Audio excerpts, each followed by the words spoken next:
દિલ્હીના મુખ્યમંત્રી અરવિંદ કેજરીવાલને લઈને મોટા સમાચાર સામે આવ્યા છે। રાઉઝ એવન્યુ કોર્ટે દિલ્હીના મુખ્યમંત્રી અરવિંદ કેજરીવાલની જામીન અરજી મંજૂર કરી છે। દારૂ કૌભાંડ કેસમાં અરવિંદ કેજરીવાલની ધરપકડ કરવામાં આવી હતી, જેને લઈને સુનાવણી ચાલી રહી હતી। ત્યારે અરવિંદ કેજરીવાલે જામીનની અરજી કરી હતી અને ત્યારે અરવિંદ કેજરીવાલને કોર્ટમાંથી નિયમિત જામીન મળી ગયા છે। મહત્વનું છે કે અરવિંદ કેજરીવાલને 1 લાખ રૂપિયાના બોન્ડ પર આ જામીન આપવામાં આવ્યા છે।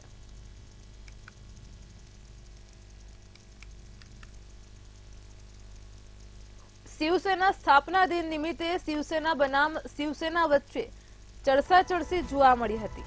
ઉદ્ધવ ઠાકરે અને એકનાથ શિંદે જૂથે મુંબઈના જુદા જુદા વિસ્તારોમાં કાર્યક્રમો આયોજિત કરી એકબીજા ઉપર આરોપો મૂક્યા હતા।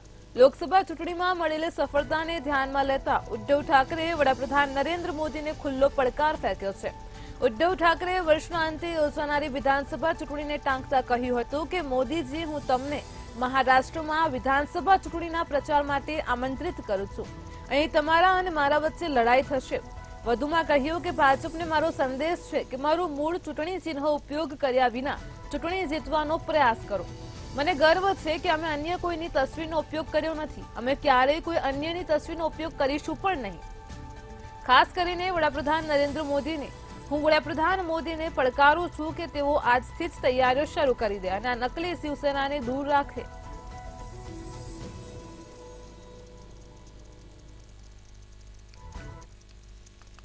નીટ યુજીની પરીક્ષાને લઈને શરૂ થયેલા વિવાદ પર સુપ્રીમ કોર્ટમાં સુનાવણી ચાલી રહી છે। કોર્ટે ફરી એકવાર આ કેસમાં કાઉન્સેલિંગ પર પ્રતિબંધ લગાવવાનો ઇનકાર કરી દીધો છે। જોકે આ પહેલા પણ 11 જૂને સુપ્રીમ કોર્ટે અપીલ ફગાવી દીધી હતી।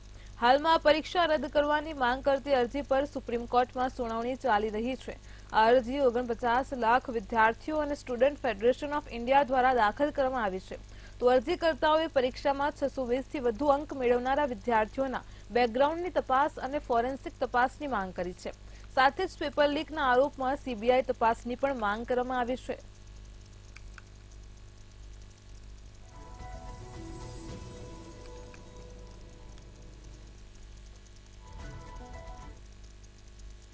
નીટ પરીક્ષામાં ગેરરીતિનો મુદ્દો હાલમાં સુપ્રીમ કોર્ટમાં ચાલી રહ્યો છે। આ મામલે પેપર લીક થયાના આક્ષેપો પણ થઈ રહ્યા છે।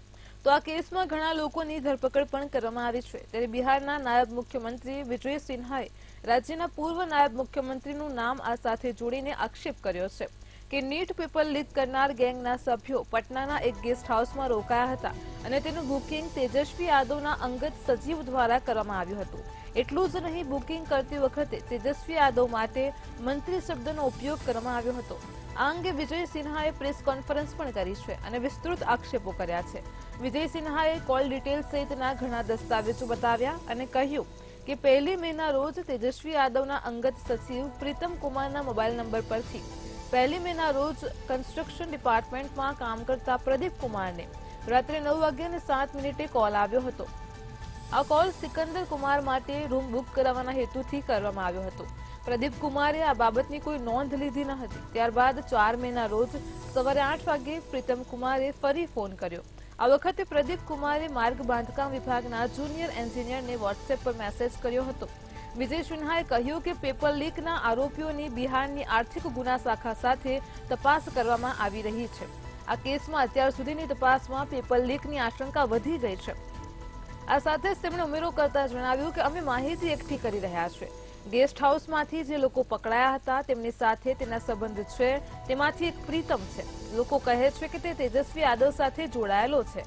અમે આ સમગ્ર મામલે માહિતી એકઠી કરી રહ્યા છીએ। ચૂંટણીના કારણે અમે હજુ સુધી સંપૂર્ણ માહિતી મેળવી શક્યા નથી। આ કેસમાં દોષિતો સામે કડક કાર્યવાહી કરવામાં આવશે। તેઓએ જણાવવું પડશે કે કયા મંત્રી અને કયા લોકોએ ગેસ્ટ હાઉસનો ઉપયોગ કર્યો હતો। તો નીટ કૌભાંડને લઈને હાલ અત્યારે સુપ્રીમ કોર્ટમાં સુનાવણી ચાલી રહી છે। નીટ પરીક્ષામાં ગેરરીતિનો મુદ્દો હાલ અત્યારે સમગ્ર રાજ્યમાં ચર્ચામાં છે, તો વિદ્યાર્થીઓમાં પણ ભારે રોષ જોવા મળી રહ્યો છે। તો આ નીટ કૌભાંડને લઈને ગેરરીતિમાં ઘણા લોકોની ધરપકડ પણ કરવામાં આવી છે।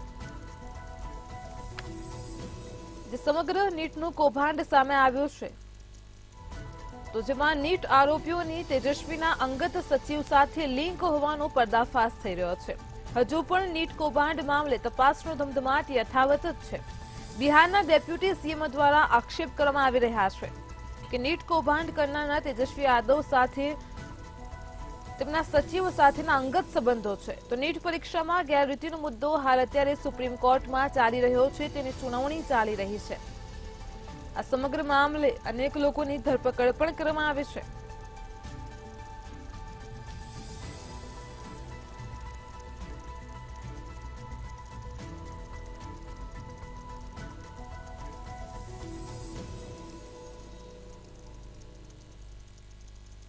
નીતિશ સરકારને હાઈકોર્ટે ઝટકો આપ્યો છે. હાઈકોર્ટે બિહારમાં 65% અનામતનો નિર્ણય રદ કર્યો છે. બિહારમાં અનામતનો વ્યાપ 50%થી 65% વધારવાના રાજ્ય સરકારના નિર્ણયને હાઈકોર્ટે રદ કર્યો છે. ઉલ્લેખનીય છે કે મુખ્યમંત્રી નીતિશ કુમારે 7 નવેમ્બર 2023ના રોજ વિધાનસભામાં જાહેરાત કરી હતી કે સરકાર બિહારમાં અનામતનો વ્યાપ વધારશે, તેને 50%થી 65% કે તેથી પણ આગળ વધારશે. તો સરકાર કુલ અનામત 60%થી વધારીને 75% કરશે. ત્યારે રાજ્ય સરકારે એસસી, એસટી, ઈબીસી અને અન્ય પછાત વર્ગોને શૈક્ષણિક સંસ્થાઓ અને સરકારી નોકરીઓમાં 65% અનામત આપવાનો નિર્ણય લીધો હતો, જેને હાઈકોર્ટમાં પડકારવામાં આવ્યો હતો. અરજીઓની સુનાવણી પૂર્ણ કર્યા બાદ હવે તેને રદ કરવામાં આવ્યો છે.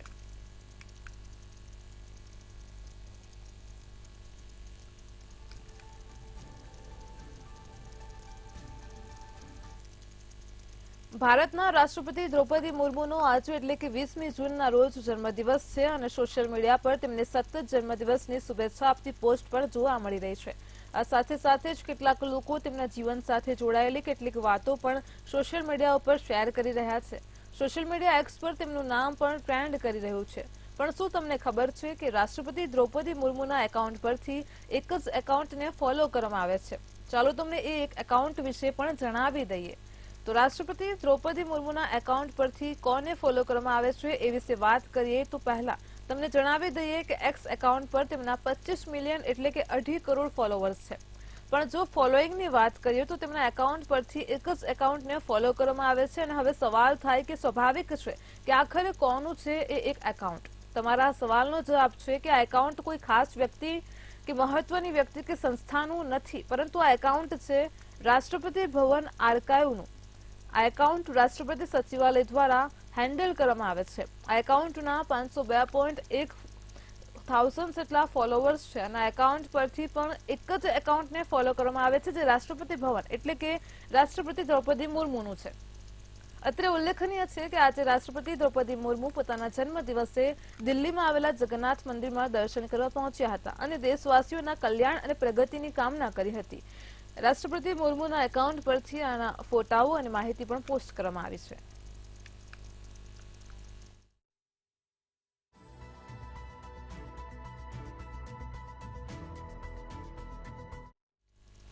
કેન્દ્રીય પ્રધાન અને ભાજપના નેતા સાવિત્રી ઠાકુર હાલ સોશિયલ મીડિયા પર ચર્ચાના કેન્દ્રમાં છે. મહિલા અને બાળ વિકાસ મંત્રાલયના રાજ્ય પ્રધાનને લખતા પણ ન આવડતું હોવાના આરોપ લાગી રહ્યા છે. તો મળતી માહિતી અનુસાર મધ્યપ્રદેશના ધારમાં બુધવારે સ્કૂલ ચલો અભિયાન હેઠળના એક કાર્યક્રમમાં સાવિત્રી ઠાકુર હાજર રહ્યા હતા. આ કાર્યક્રમ દરમિયાન તેમણે વ્હાઇટ બોર્ડ પર બેટી બચાવો બેટી પઢાઓ સૂત્રને હિન્દી જોડણી ખોટી લખી હતી. તેમનો વિડીયો સોશિયલ મીડિયા પર વાયરલ થઈ રહ્યો છે. તો સાવિત્રી ઠાકુર ધારથી લોકસભાના સાંસદ છે. તેમણે ભૂલથી વ્હાઇટ બોર્ડ પર બેટી પઢાઓ બચાવો લખી દીધું. તો આ વિડીયો પણ કોંગ્રેસે સાવિત્રી ઠાકુરની શૈક્ષણિક લાયકાત પર સવાલ ઉઠાવ્યા છે. કોંગ્રેસના વરિષ્ઠ નેતા કે મિશ્રાએ સાવિત્રી ઠાકુરની શખ્સિયતની ટીકા કરી છે. તેમણે કહ્યું છે કે આ લોકશાહીનું દુર્ભાગ્ય છે. સોગંદનામા મુજબ સાવિત્રી ઠાકુરે ધોરણ 12 સુધી અભ્યાસ કર્યો છે. કે મિશ્રાએ લખ્યું છે કે આ લોકશાહીની કમનસીબી છે કે જે લોકો બંધારણીય હોદ્દા ધરાવે છે અને જેના પર મહત્વના વિભાગોની જવાબદારી છે તેઓ તેમની માતૃભાષામાં પણ લખવા માટે સક્ષમ નથી. તેઓ તેમનું મંત્રાલય ચલાવવા માટે કેવી રીતે સક્ષમ હશે? આ સાથે જ કે મિશ્રાએ ચૂંટણી ઉમેદવારો માટે લઘુત્તમ શૈક્ષણિક લાયકાત નક્કી કરવા બંધારણમાં સુધારો કરવાનું સૂચન કર્યું હતું. તેમણે કહ્યું કે આ સિસ્ટમ સાથે સંબંધિત મુદ્દો છે અને કોઈ વ્યક્તિ સાથે નહીં. રાજ્યની વિધાનસભામાં વિપક્ષના નેતા ઉમંગ સિંઘરે સોશિયલ મીડિયા પર સાવિત્રી ઠાકુરના નેતૃત્વ અને સાક્ષરતા પર સવાલ ઉઠાવ્યા. તેમણે કહ્યું કે આ કેવું નેતૃત્વ છે? શું વડાપ્રધાન નરેન્દ્ર મોદી તેમની સરકારમાં માત્ર રબર સ્ટેમ્પ પ્રધાનો જ ઈચ્છે છે? જનપ્રતિનિધિ કેવા હોવા જોઈએ તેના માટે કોઈ નિર્ધારિત ધોરણ નથી, પરંતુ ઓછામાં ઓછું તે સાક્ષર તો હોવું જોઈએ.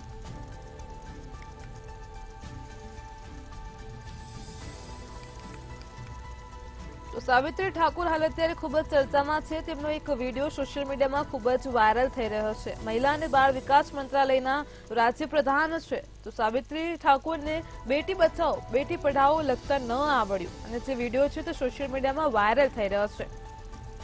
તે દરમિયાન વિપક્ષો દ્વારા પ્રહાર કરવામાં આવી રહ્યા છે કે શું મોદી સરકાર આવી જ રીતે રબર સ્ટેમ્પ વાળા વ્યક્તિઓને ઈચ્છે છે? તો ભાજપના નેતા સાવિત્રી ઠાકુર હાથે ખૂબ જ ચર્ચામાં છે.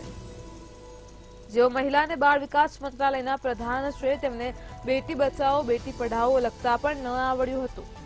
એક કાર્યક્રમ દરમિયાન તેમને વ્હાઇટ બોર્ડ પર બેટી બચાવો બેટી પઢાઓ લખતા ન આવડ્યું હતું અને જેને લઈને આ વિડીયો સોશિયલ મીડિયામાં ખૂબ જ વાયરલ થઈ રહ્યો છે.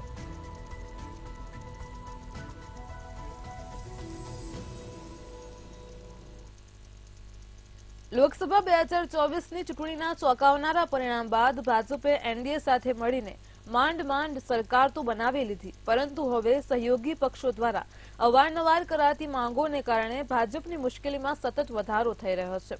ત્યારે મહારાષ્ટ્રમાં વિધાનસભાની ચૂંટણી પહેલા મહાયુતિ ગઠબંધનમાં સીટોની વહેંચણીને લઈને નિવેદનબાજી શરૂ થઈ ગઈ છે. મહારાષ્ટ્રના મુખ્યમંત્રી એકનાથ શિંદેના નેતૃત્વમાં શિવસેનાના એક વરિષ્ઠ નેતાએ કહ્યું છે કે તેમની પાર્ટીને મહારાષ્ટ્રની 288 વિધાનસભા બેઠકોમાંથી ઓછામાં ઓછી 100 બેઠકો પર ચૂંટણી લડવાની તક મળવી જોઈએ.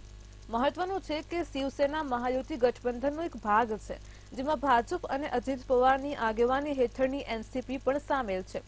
તો રાજ્યમાં ઓક્ટોબરમાં વિધાનસભાની ચૂંટણી યોજાવાની છે.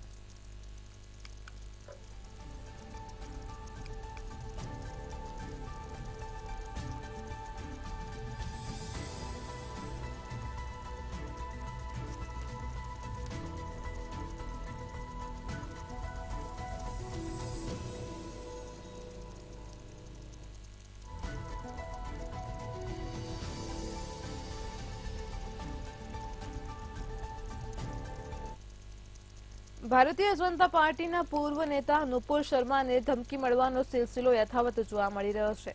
આ વખતે ઇસ્લામિક સ્ટેટ ખોરાસાને તેના અખબાર વોઇસ ઓફ ખુરાસાનમાં લખીને તેને ધમકી આપી હતી. લેટરના પેજ નંબર 25 પર ઘણા દેવી દેવતાઓની પૂજા કરનારા ભારતીય રાજાઓને મહમૂદ ગઝનવીનો સામનો કરવા તૈયાર રહો શીર્ષકવાળા લેખમાં ધમકી આપવામાં આવી હતી, જેમાં મોદી સરકાર અને તેના ઘણા નેતાઓના નિવેદનોનો પણ ઉલ્લેખ કરવામાં આવ્યો હતો. ઉલ્લેખનીય છે કે છેલ્લા કેટલાક દિવસોમાં પોલીસે નુપુર શર્માને જાનથી મારી નાખવાની ધમકી આપવા બદલ ઘણા આરોપીઓની ધરપકડ કરી છે.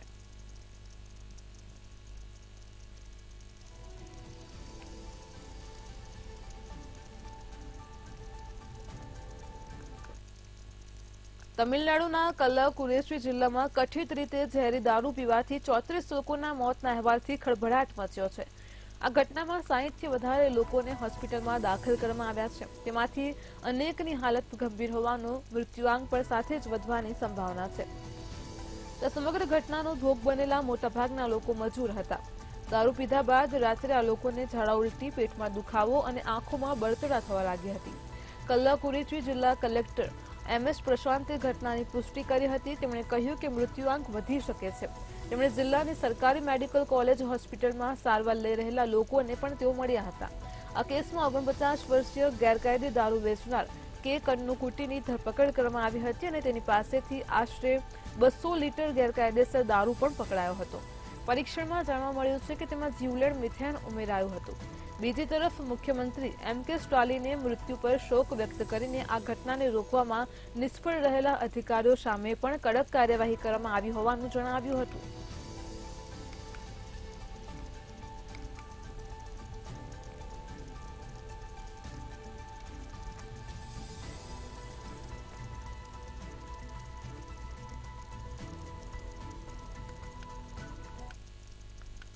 દેશમાં ચોમાસાની ધીમી ગતિ વચ્ચે હવામાન વિભાગે એક સારા અને રાહતના સમાચાર આપ્યા છે. હવામાન વિભાગે 20 જૂને જાહેર કરેલા તેમના રિપોર્ટમાં કહ્યું છે કે આગામી થોડા કલાકોમાં દિલ્હી, NCRથી લઈને ઉત્તર પ્રદેશ અને બિહાર સુધી વરસાદ થવાનો છે. આ સિવાય અન્ય ઘણા રાજ્યોમાં છૂટોછવાયો વરસાદ પડવાની પ્રબળ સંભાવના છે. તો આજે સવારે ઉત્તર બિહારના ઘણા જિલ્લાઓમાં હળવો વરસાદ થયો હતો. કાળઝાળ ગરમીમાંથી લોકોને રાહત મળી છે. તો હવામાન વિભાગના તાજેતરના જ અહેવાલ મુજબ આગામી 3 કલાક દરમિયાન પશ્ચિમ આસામ, મેઘાલય, ઉપ હિમાલયન પશ્ચિમ બંગાળ, સિક્કિમ, બિહાર, પૂર્વ ઉત્તર પ્રદેશ, પંજાબ, ઓડિશા, છત્તીસગઢ, પૂર્વ વિદર્ભ, પૂર્વ તેલંગાણા અને અડીને આવેલા ઉત્તર કોસ્ટલ આંધ્રપ્રદેશમાં સાથે જ તમિલનાડુ, કેરળ, લક્ષદ્વીપ, કોંકણ, ગોવા અને કર્ણાટકમાં પણ કેટલાક સ્થળોએ હળવાથી મધ્યમ વરસાદની શક્યતા છે. તે જ સમયે આઈએમડીએ પણ કહ્યું છે કે આગામી 2 કલાક દરમિયાન ઉત્તર દિલ્હી, ઉત્તર પૂર્વ દિલ્હી, ઉત્તર પશ્ચિમ દિલ્હી, પશ્ચિમ દિલ્હી, મધ્ય Delhi, NCR, Hindon air force station, Bahadurgarh, Ghaziabad, Indirapuram, Rohtak, Kharkhoda, Baghpat, Khekra, Modinagar વગેરે જેવા સ્થળો અને આસપાસના વિસ્તારોમાં પણ હળવાથી મધ્યમ તીવ્રતાનો વરસાદ ને પવન ફૂંકાશે. ચોમાસું 19 મેના રોજ નિકોબાર ટાપુઓના ભાગોમાં પહોંચ્યું હતું. આ પછી 26 મેના રોજ ચક્રવાત રેમાલ સાથે ચોમાસું દક્ષિણના મોટાભાગના ભાગો અને મધ્ય બંગાળની ખાડીના કેટલાક ભાગોમાં પહોંચ્યું. તો કેરળને પૂર્વોત્તર રાજ્યોમાં 30 મેના રોજ ચોમાસું સામાન્ય કરતા 2 અને 6 દિવસ વહેલું આવી ગયું હતું. 12 જૂન સુધી કેરળ, કર્ણાટક, ગોવા, આંધ્રપ્રદેશ, તેલંગાણાના તમામ ભાગોમાં, દક્ષિણ મહારાષ્ટ્રના મોટાભાગના વિસ્તારોમાં, દક્ષિણ છત્તીસગઢ, ઉપ હિમાલયના પશ્ચિમ બંગાળના મોટાભાગના ભાગોમાં ચોમાસાનું આગમન થયું હતું. તો આ વિસ્તારોમાં પહોંચ્યા બાદ ચોમાસું આગળ વધ્યું ન હતું.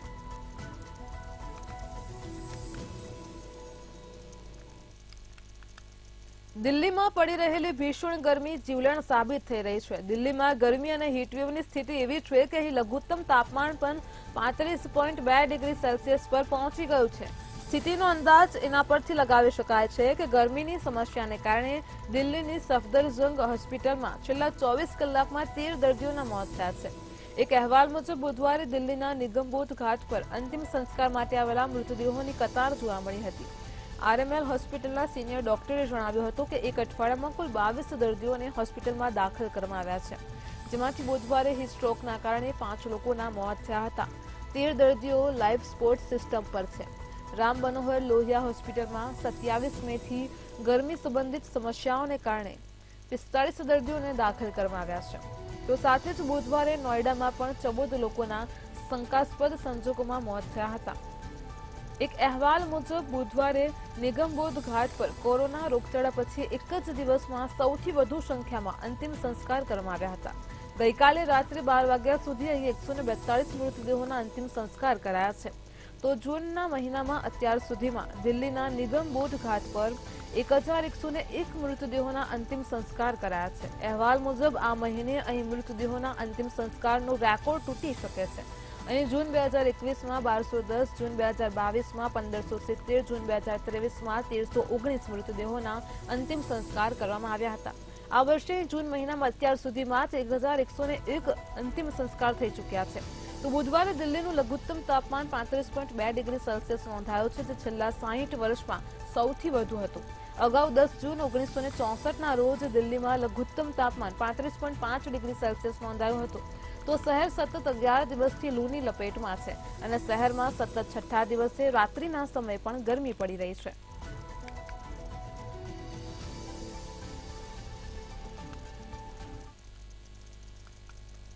પ્રયાગરાજ વિકાસ સત્તામંડળે આજે માફિયા અતીફ અહેમદના ભાઈ અશરફ સાસરિયામાં એક મોટી કાર્યવાહી કરી હતી.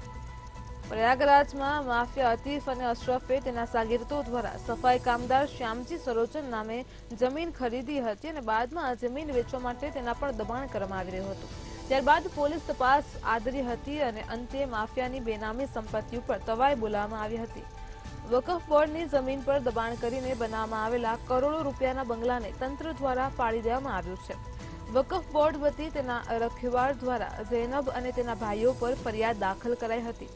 આ બાદ મહેસૂલ વિભાગની તપાસમાં જાણવા મળ્યું હતું કે અશરફના સાળા અને ઝૈનબે પોતાના સલાહપુરમાં વકફ જમીન પર દબાણ કર્યું છે. આ જમીન પર દુકાન બનાવીને વેચી દીધી હતી અને બાકીની જમીન પર પોતાનું આલિશાન મકાન બનાવ્યું. આ મામલે વકફ બોર્ડે પોતાની જમીન પાછી મળે તે માટે અરજી કરી હતી અને આ બાદ તંત્રે કાર્યવાહી આકરી કરી છે. તો આજે સલ્લુપુરમાં ઝૈનબને તેના ભાઈઓ દ્વારા કરવામાં આવેલ વકફ બોર્ડની જમીન પર બનાવવામાં આવેલ ઘરને 3 બુલડોઝર દ્વારા ધ્વસ્ત કરી દેવાયો છે. વકફ બોર્ડની જમીન પર બનેલ આ મકાનોની કિંમત લગભગ 3 કરોડ રૂપિયા છે. જોકે આ બાદ જૈનબની ભવ્ય કોઠીને પણ ધ્વસ્ત કરવામાં આવશે. તંત્રનું કહેવું છે કે અશરફની પત્ની જૈનબે 50 કરોડ રૂપિયાથી વધુની વકફ પ્રોપર્ટી પર કબજો કરી લીધો છે અને તેને જૈનબ, ઝેડ માસ્ટર વગેરે બનાવેલું ઘર પણ મળ્યું છે, તો તેને તોડી પાડવાનો આદેશ હતો. પૂર્વ મુફ્તી પોલીસ સ્ટેશન વિસ્તારના સલાપુરમાં વકફ બોર્ડની જમીન પર આ ગેરકાયદે બાંધકામ કરવામાં આવ્યું હતું, જે મકાન પર તંત્ર દ્વારા બુલડોઝર ફેરવી દેવામાં આવ્યું છે. તો આ જમીન પર અશરફની પત્ની જૈનબ, તેના ભાઈ ઝૈદ અને સદામનો કબજો હતો અને આ અંગે નવેમ્બર 2023માં વકફ બોર્ડની જમીન પર દબાણનો કેસ દાખલ કરાયો હતો.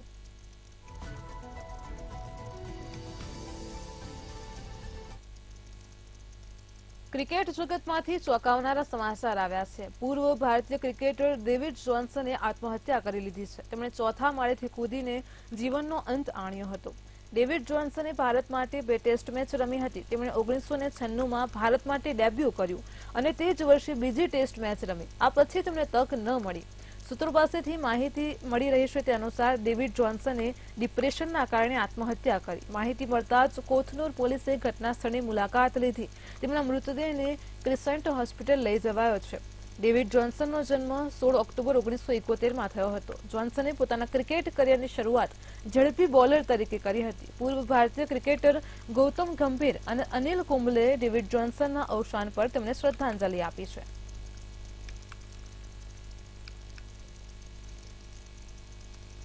ગુજરાતના ઉદ્યોગપતિઓમાં ધંધાનો વ્યાપ વધવાની સાથે પ્રાઇવેટ જેટ ખરીદવાનો પણ ટ્રેન્ડ હવે વધી રહ્યો છે.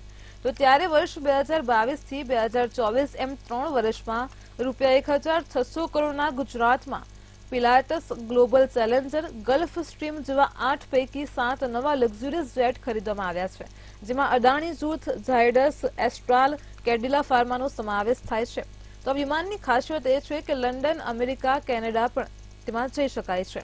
તો અદાણી જૂથની કર્ણાવતી એવિએશન કંપનીએ વર્ષ 2022માં ગ્લોબલ 6500 સિરીઝનું 400 કરોડનું જેટ ખરીદ્યા બાદ કંપનીના ટોચના સીઈઓ લેવલના અધિકારીઓ માટે વર્ષ 2023માં પ્રથમ સ્વિસમેન પિલાટસ જેટ અને બીજું વર્ષ 2024માં ખરીદ્યું છે. બિલિયોનર ગુજરાતી ઉદ્યોગપતિ ગૌતમ અદાણીએ પોતાના અંગત વપરાશ માટે 737 મેક્સ 8 સિરીઝનું બોઈંગ વિમાન ખરીદ્યું છે. વિમાનમાં કરોડોના ખર્ચે એકદમ લક્ઝુરિયસ ઇન્ટિરિયર સ્વિટ્ઝરલેન્ડમાં થઈ રહ્યું છે.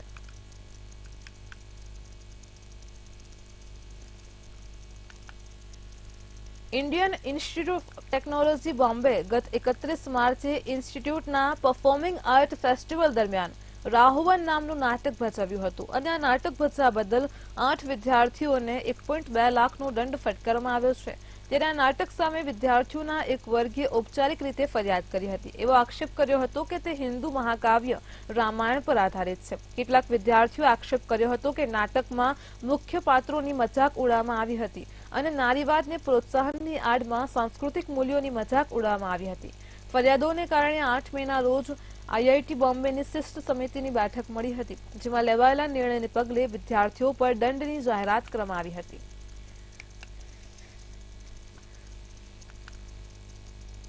ઉત્તર પ્રદેશની કોર્ટે આમ આદમી પાર્ટીના સાંસદ સંજયસિંહ વિરુદ્ધ જામીનપાત્ર વોરંટ ઇસ્યુ કર્યું છે. આ વોરંટ એમપીએમએલએ કોર્ટ દ્વારા આપવામાં આવ્યું છે. કોર્ટે ઇસ્યુ કરેલા જામીનપત્ર વોરંટમાં સંજયસિંહને 29મી જૂને કોર્ટમાં હાજર રહેવા માટે કહેવામાં આવ્યું છે. ચૂંટણી આચારસંહિતા સંબંધિત કેસમાં કોર્ટે આપના રાજ્યસભા સાંસદ સંજયસિંહ વિરુદ્ધ જામીનપત્ર વોરંટ ઇસ્યુ કર્યું છે. તો કોર્ટનો આદેશ આવતાની સાથે જ આપ નેતા સંજયસિંહે પોતાની પ્રતિક્રિયામાં કહ્યું છે કે મારા વિરુદ્ધ સુલતાનપુર કોર્ટમાંથી જૂના કેસમાં જામીનપાત્ર વોરંટ છે. મીડિયામાં બિનજામીનપાત્ર વોરંટના અહેવાલો છે જે ખોટા છે. તેમણે આ ભૂલ સુધારવા જણાવ્યું છે. થોડા સમય પહેલા જ સંજયસિંહે દિલ્હીમાં જળસંકટ પર ભાજપ પર પ્રહારો કર્યા હતા. તેમણે કહ્યું હતું કે ભાજપના લોકો દિલ્હીના લોકોનો હક હરિયાણાને આપવા માંગે છે. તો સુલતાનપુરના એમપીએમએલએ કોર્ટે આપના રાજ્યસભા સાંસદ સંજયસિંહ વિરુદ્ધ જામીનપત્ર વોરંટ ઇસ્યુ કર્યું છે. આ સમગ્ર મામલે બંધુકલાન પોલીસ સ્ટેશન સાથે સંબંધિત છે તેવું સામે આવી રહ્યું છે. તો આપના વરિષ્ઠ નેતા સંજયસિંહે જિલ્લા પંચાયતની ચૂંટણીમાં પક્ષના ઉમેદવારના સમર્થનમાં પરવાનગી વગર જાહેર સભા યોજી હતી, તેમજ કારણદર્શક નોટિસ આપવામાં આવી અને ત્યારે તે કોર્ટમાં હાજર થયા ન હતા.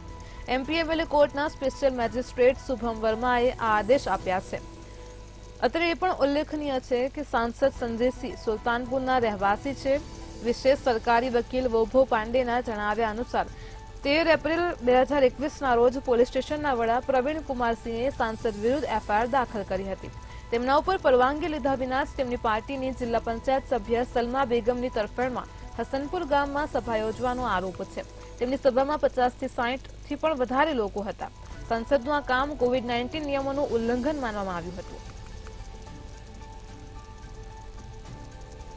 તો સંજયસિંહ વિરુદ્ધ કોર્ટ દ્વારા જામીનપત્ર ઇસ્યુ કરવામાં આવ્યું છે. મીડિયામાં બિનજામીનપત્ર વોરંટના અહેવાલો છે જે ખોટા છે તેવું સંજયસિંહે નિવેદન આપ્યું છે. આપ સાંસદ સંજયસિંહ વિરુદ્ધ વોરંટ ઇસ્યુ કરાયો છે.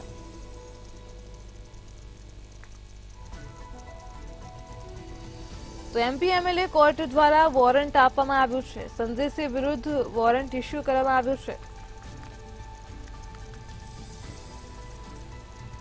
29 જૂને કોર્ટમાં હાજર રહેવા માટે તેમને આદેશ આપવામાં આવ્યો હતો, પરંતુ તેઓ હાજર ન રહ્યા હતા. તો હાલ કોર્ટનો આદેશ આવતાની સાથે જ નેતાની પ્રતિક્રિયા સામે આવી છે. હવે તેમનું જામીનપત્ર વિરુદ્ધ વોરંટ ઇસ્યુ કરાયું છે.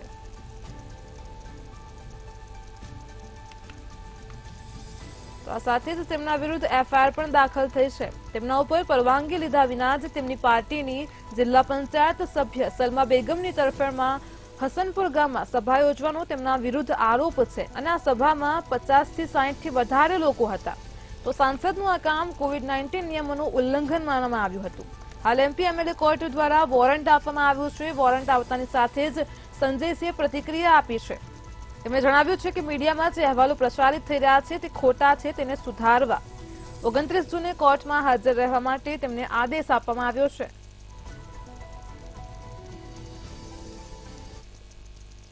ઇન્ડિયા એટ 9 માં હાલ આટલું જ. વધુ સમાચાર માટે જોતા રહો મંતવ્ય ન્યૂઝ. નમસ્કાર.